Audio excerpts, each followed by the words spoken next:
Breaking news చూస్తున్నాం. CM Revanth వ్యాఖ్యలపై కేటీఆర్ స్పందించారు. జనం అన్ని గమనిస్తున్నారని, సందర్భం వచ్చినప్పుడు తొక్కి నారతీస్తారన్నారు. 2028లో కాంగ్రెస్ ని ప్రజలు బొంద పెట్టడం ఖాయమని, పాలమూరు ప్రాజెక్టు గొంతు కోసి సొంత జిల్లానే దగా చేస్తున్నారని ఆరోపించారు. కాంగ్రెస్ జలద్రోహాన్ని అసెంబ్లీలో ఎండగడతామని, అడ్డంగా దొరికిపోవడం, ఆగమాగం కావడం రేవంత్ కు అలవాటేనన్నారు. పనికి మాలిన శపథాలు చేయడం, పత్తా లేకుండా పారిపోవడం రేవంత్ కు మామూలేనని ఎద్దేవా చేశారు.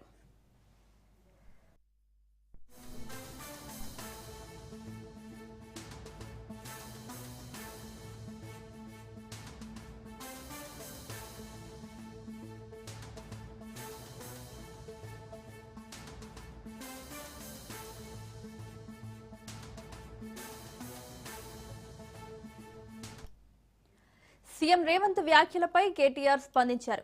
జనం అన్ని గమనిస్తున్నారని, సందర్భం వచ్చినప్పుడు తొక్కి నారతీస్తారన్నారు.